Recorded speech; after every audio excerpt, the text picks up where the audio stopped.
Episode start होता है और मिशेल की माँ बोल रही होती है, क्या मतलब है तुम्हारा कि मिशेल हमसे सारे रिश्ते तोड़ना चाहती है? उसने तो बस अभी अभी घर छोड़ा था, है ना? बड़े भाई बताते हैं, सच कहूं तो जब से वो पिछली बार गई है मैं उसे घर वापस लाने के लिए मना नहीं सका। मैंने ये बात छुपाई क्योंकि मुझे डर था कि आप नाराज हो जाओगी। मिशेल के पिता बोलते हैं, मेरे जाने के बाद आखिर हुआ क्या था? बड़े भाई उन पर चिल्लाते हुए बोलते हैं, आप दोनों को पहले खुद से पूछना चाहिए कि क्या आपने कभी मिशेल की परवाह की है? मिशेल की माँ बोलती है, वो तो बस जिद कर रही है। और ये सब देखकर बेंजामिन मन में ही बोलता है, यही वजह है कि मिशेल घर वापस नहीं आना चाहती। तभी वहां पर मिशेल आती है। फिर वो विक्टर से बोलती है, थोड़ी देर यहीं रुको, मुझे कुछ काम निपटाने हैं। विक्टर का दोस्त बोलता है, मिशेल तुम सच में अपने परिवार से सारे रिश्ते तोड़ने वाली हो क्या? विक्टर बोलता है, उसे पता है कि उसके लिए क्या सही है, तो अपनी बेवजह और परेशान करने वाली सलाह देना बंद करो। फिर वो मिशेल से बोलता है, मिशेल तुम्हें किसी की बात सुनने की जरूरत नहीं है, तुम बस अपने फैसले खुद लो। कोई भी फैसला अच्छा होता है, बस उसे अच्छे से सोच विचार कर लिया जाए तो। मिशेल बोलती है, ठीक है। विक्टर मन में ही बोलता है, क्या मुझे सच में उसे ऐसी चीजें खुद ही संभालने देनी चाहिए? लेकिन और वो मिशेल से बोलता है, अपना फोन दो मुझे। मिशेल हैरान होकर उसे अपना फोन दे देती है। विक्टर उसके फोन में जल्दी से अपना नंबर सेव कर बोलता है, अब तुम्हारी स्क्रीन हमेशा चालू रहेगी और उस पर मेरा फोन नंबर दिखेगा।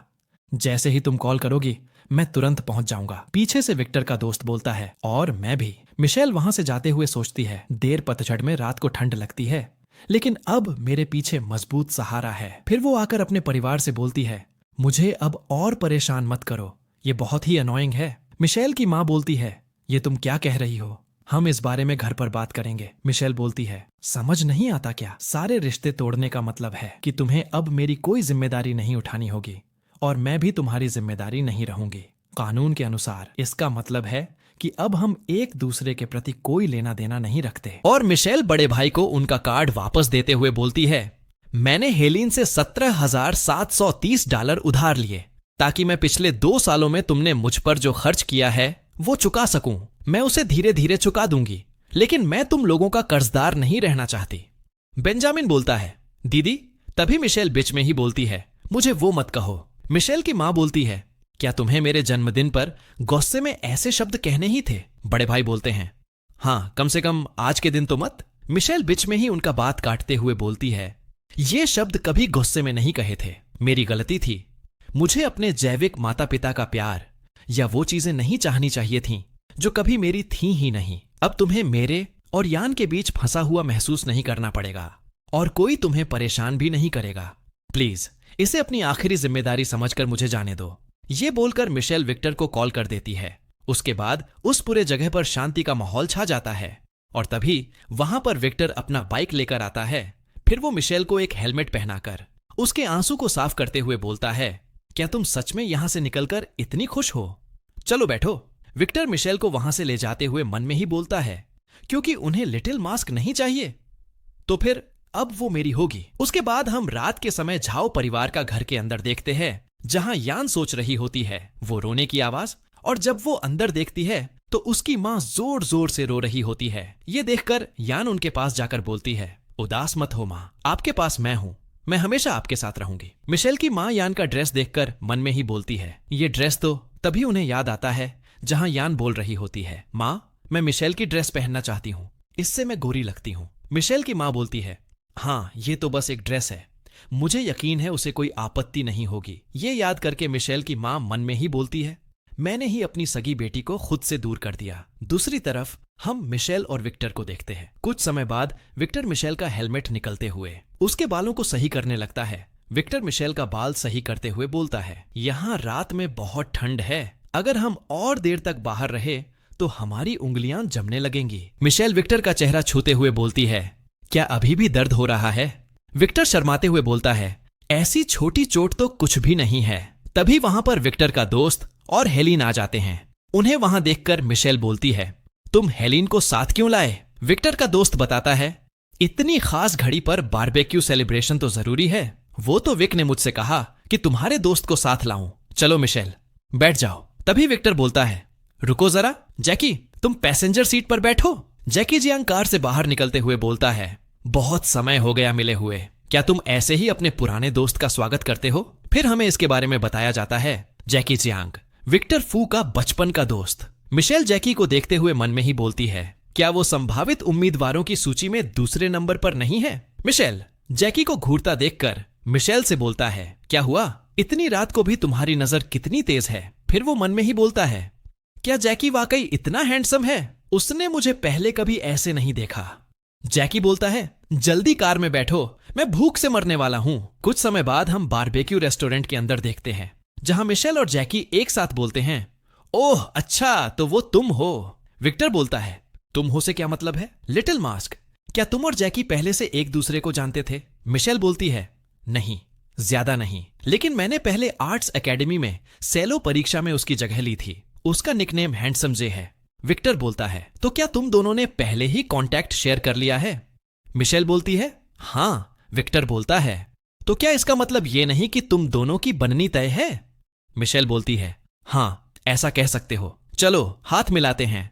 भविष्य में ऐसी किसी भी चीज में मदद चाहिए हो तो बेहिचक कहना। जैकी हाथ मिलाते हुए बोलता है, हाँ ठीक है। और जैकी के हाथ मिलाते ही बहुत सारे अंकुर उग जाते हैं, जिसे मिशेल मन में ही बोलती है, भले ही ये विक्टर फू जितना नहीं है, लेकिन फिर भी ये काफी अच्छा है। मिशेल बोलती है, जैकी, जबकि तुम कुछ समय से स्कूल नहीं आए, क्या तुम्हें परीक्षा के पेपर्स में मदद चाहिए? और क्या तुम्हें अपनी कक्षा की ड्यूटी के लिए किसी की जरूरत है? ये सब देखकर विक्टर का दोस्त मन में ही बोलता है, हे भगवान, तुम्हें माहौल समझ नहीं आता क्या? विक्टर मिशेल को पकड़कर गुस्से में बोलता है, तुम मेरे साथ हो या उसके? मिशेल बोलती है, क्या मैं दोनों का नहीं हो सकती? फिर वो मन में ही बोलती है, क्या वाकई इस बात पर टक्कर लेने की जरूरत है? विक्टर बोलता है, बिल्कुल नहीं, तुम्हें हम में से सिर्फ एक को चुनना होगा, समझी? अब फैसला करो। जैकी विक्टर को चिढ़ाते हुए बोलता है, मैं क्या करूं, मेरा आकर्षण ही इतना जबरदस्त है। दूसरी तरफ मिशेल सोच रही होती है, 6% और 2%, मुझे तो विक्टर फू के 6% ही चुननी पड़ेंगी। फिर वो विक्टर से बोलती है, तो मैं तुम्हारी साथी बनने का चुनाव करती हूं। ये सुनकर विक्टर हंसते हुए बोलता है, लगता है कि आखिरकार मैं ही सबसे ज्यादा आकर्षक हूं। मिशेल मन में ही बोलती है, मुझे लगता है कि मेरे दिल के अंदर कुछ चुपचाप उग रहा है और इससे मेरे अंदर एक प्यारी सी गर्माहट महसूस होती है। मिशेल कुछ ज्यादा ही पीने के बाद विक्टर से बोलती है, हाँ विक्टर फू, ऐसे झूलना बंद करो। विक्टर बोलता है, मैं झूल नहीं रहा हूं, हाँ लिटिल मास्क। तभी मिशेल विक्टर से गले लगकर रोते हुए बोलती है, दादी माँ। ये देखकर विक्टर सोचता है, यहाँ क्या चल रहा है? हेलिन बताती है, अरे नहीं, मिशेल शराब नहीं पी सकती, अगर उसने पी ली तो तुरंत नशे में आ जाती है। विक्टर बोलता है, तो ये पहले क्यों नहीं बताया? मिशेल मिर्च पाउडर से सने हाथ से अपने आंसू को साफ करते हुए बोलती है, दादी माँ। ये देखकर विक्टर सोचता है, मैंने उसे पहले कभी इतना रोते नहीं देखा। फिर विक्टर हेलिन से बोलता है, इसकी दादी कौन है और वो कहाँ रहती हैं? उनका पता भेजो। हेलिन बोलती है, वो पहले ही इस दुनिया से जा चुकी हैं। मिशेल वाकई उतनी लाड प्यार में नहीं रही जितना तुम लोग सोचते हो। तभी मिशेल बोलती है, दादी माँ चली गई, ये सब मेरी गलती है। विक्टर बोलता है, ये तुम्हारी गलती नहीं है, चलो घर चलते हैं, ठीक है? विक्टर का दोस्त बोलता है, मुझे नहीं लगा था कि उसने इतना कुछ झेला है। कुछ समय बाद मिशेल अपनी आंखें खोलते हुए सोचती है, हाँ विक्टर फू फिर से मेरे जूते के फीते क्यों बांध रहा है? कितनी ठंड है, मैं अब तक घर क्यों नहीं पहुंची? ये तो एक गर्म स्ट्रीट लैंप है। और मिशेल विक्टर से गले लगते हुए सोचती है, आखिरकार अब ठंड नहीं लग रही, मैं अब सोने जा रही हूं। उसके बाद हम सुबह का सीन देखते हैं, जहां मिशेल अपनी आंखें खोलते हुए मन में ही बोलती है, ये क्या हो रहा है? क्या तापमान 10 डिग्री से ज्यादा गिर गया है? लेकिन मैं कार में क्यों हूं? हाँ, विक्टर भी यहां है, अब मुझे अच्छा लग रहा है। फिर मिशेल बाहर देखते हुए बोलती है, और भी क्या ये? तभी कार का ड्राइवर बोलता है, हम पहुंच गए, अब कार से बाहर निकलो। मिशेल बाहर निकलते हुए मन में ही बोलती है, क्या ये एलिस इन वंडरलैंड है? मैं फिर से ट्रेन सिटी में कैसे आ गई? विक्टर बाहर खड़ा बोलता है, घर में स्वागत है लिटिल गर्ल। हेलिन बोलती है, क्या इंटरनेशनल क्लास में सब इतने अजीब हैं? विक्टर का दोस्त बोलता है, सच कहूं तो मैं ही सबसे सामान्य हूं और सबसे हैंडसम भी। मिशेल बोलती है, हम यहां क्यों आए हैं? विक्टर का दोस्त बताता है, तुम्हारे शहर में कोई हेलीपैड नहीं है, इसलिए विमान पहले सिटी सेंटर में उतरा, फिर विक ने यहां पहुंचने के लिए एक बस किराए पर ली। ये सुनकर मिशेल मन में ही बोलती है, मैं अभी जैसा महसूस कर रही हूं उसे बयान करना मुश्किल है। ऐसा लगा जैसे किसी ने सबसे ठंडी घड़ी में मुझे गर्माहट दी और कहा कि सब ठीक हो जाएगा। विक्टर बोलता है, ठीक है, जल्दी अंदर आओ, यहां बाहर बहुत हवा है। विक्टर को वहां से जाते हुए देखकर मिशेल सोचती है, मेरे लिए वो बहुत खास है, उसकी किस्मत के बिना भी। मिशेल अंदर जाकर देखते हुए सोचती है, यहाँ सब कुछ बदल गया है। जैकी ठंड में कांपते हुए बोलता है, तुमने उन्हें हमें लेने का समय क्या बताया? विक्टर बोलता है, खैर लिटिल मास्क अभी अभी पहुंची है, और वैसे भी मुझे पता चला कि वापस जाने वाली एकमात्र ग्रीन ट्रेन सुबह 7 बजे है। यह सुनकर जैकी बोलता है, रुको, प्राइवेट जेट का क्या हुआ? विक्टर बताता है, जैसे ही हम प्लेन से उतरे मेरे बुजुर्ग पिता को खबर मिल गई। फिर उन्होंने मेरे पास 52 मिस कॉल किया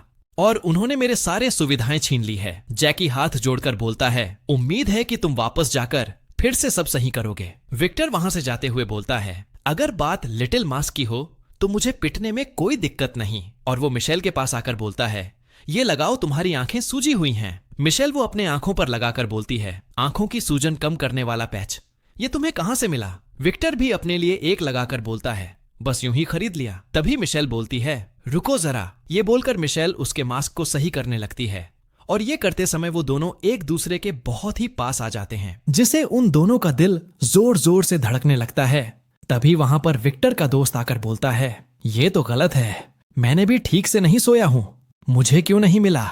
विक्टर उसे दूर करते हुए गुस्से में बोलता है, हटो, सिर्फ 2 ही हैं। मिशेल उसे अपना मास्क देते हुए बोलती है, क्यों ना मैं तुम्हें अपना दे दूं, मैंने अच्छी नींद ली है, मेरी आंखें भी ठीक हैं। विक्टर का दोस्त उसे लेने जाता है।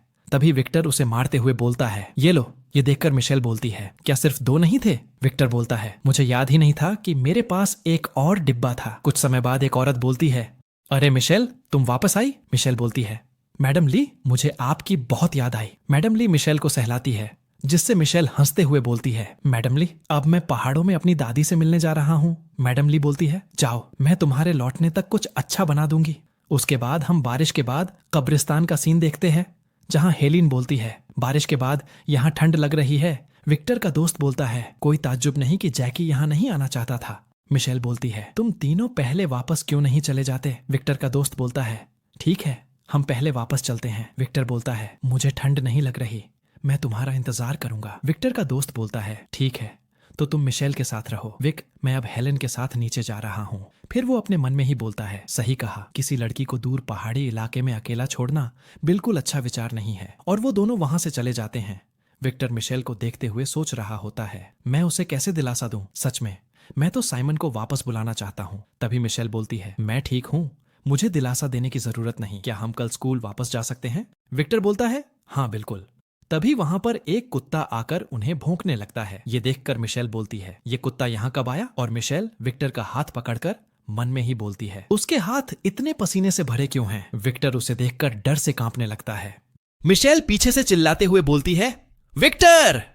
उसे डर से कांपते हुए देखकर मिशेल सोचती है, मैंने उसे पहले कभी ऐसा नहीं देखा। विक्टर होश में आते ही मिशेल का हाथ पकड़कर बोलता है, चलो भागो। लेकिन तभी मिशेल का पैर एक पत्थर से टकरा जाता है, जिसे मिशेल नीचे गिरने लगती है। लेकिन विक्टर उसे नीचे गिरते हुए बच्चा लेता है। तभी वहां पर उस कुत्ते का मालिक आकर बोलता है, इसके लिए माफ कीजिए, क्या आप लोग ठीक हैं? विक्टर गुस्से में चिल्लाते हुए बोलता है, हमें छोड़ो, अपने कुत्ते को पट्टे पर रखो और यहां से ले जाओ। फिर वो मिशेल वो उठाते हुए बोलता है, तुम्हें चोट तो नहीं लगी? चलो वापस चलें और साफ हो जाए। मिशेल बोलती है, हाँ ठीक है। उसके बाद हम रात के समय मैडम ली का घर देखते हैं, जहां जैकी मिशेल से बोलता है, क्या तुम लोगों को कोई बड़ा कुत्ता मिला था? मिशेल बोलती है, हाँ सही कहा, क्या विक्टर को कुत्तों से जुड़ा कोई मानसिक आघात है? फिर वो मन में ही बोलती है, उसका रिएक्शन अजीब था और जब से हम लौटे हैं तब से वो चुप है। जैकी बोलता है, खैर कुछ गंभीर नहीं है, बस ये कि। तभी वहां पर विक्टर आकर बोलता है, तुम दोनों पकड़े गए, मेरी पीठ पीछे मेरी बातें मत करो। लिटिल मास्क, जब तुमने मुझे अपना बॉस माना है तो दूसरों से मेरी बातें कैसे कर सकती हो? ये सुनकर मिशेल बोलती है, मैंने नहीं। लेकिन वो बीच में ही रुककर मन में ही बोलती है, तो वो फिर से अपने पुराने जिद्दी रूप में लौट आया है।